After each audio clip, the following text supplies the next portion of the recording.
পৃথিবীতে মায়ের মতো আপন কেউ হবে না। এই পৃথিবীতে মায়ের অভাবটা মা ছাড়া কারো পক্ষে পূরণ করা সম্ভব নয়, কারণ মা তো মাই হয়। মায়ের তুলনা কারোর সাথে কখনোই সম্ভব নয়। মা বেঁচে থাকলে পুরো পৃথিবীটাই নিজের মনে হয়, কিন্তু মা মারা গেলে পৃথিবীটাই অন্ধকার হয়ে যায়। মা মানেই এক অন্যরকম ভালোবাসা। কোনো কাজ না থাকলেও বাড়ি ফিরলে সবার আগে মা বলে ডাক দেওয়া এবং মা কোথায় আছে সেটা খুঁজে বের করা।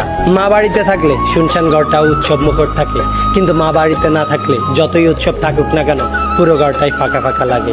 মা মানে নিজের চাইতে বেশি পরিবারের কথা চিন্তা করা, একাই পুরো পরিবারটাকে সামলে নেওয়া আর সবার নানান ধরনের আবদার পূরণ করার জন্য নিজের সবটুকু দিয়ে চেষ্টা করা। মা মানেই এক বোবা যোদ্ধা, যে তার পরিবারের সবার হাসি মুখ ধরে রাখার জন্য প্রতিনিয়ত চুপচাপ যুদ্ধ করে যায়।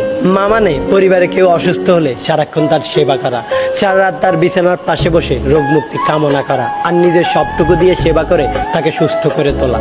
মা যখন হাসে তখন পুরো ঘরটাই হাসতে থাকে, ঠিক তেমনি মা যখন কান্না করে তখন পুরো ঘরটাই যেন কান্না করে। আর যখন মা অসুস্থ হয়ে যায় তখন পুরো পৃথিবীটাকেই অসুস্থ মনে হয়, কারণ মা মানেই একটা পৃথিবী। যেই পৃথিবীটাকে আমরা সবসময় হাসি খুশি আর সুস্থ দেখতে চাই, কিন্তু ভাগ্যের পরিহাসে মা নামক পৃথিবীটাও কিছু সময় অসুস্থ হয়ে যায়।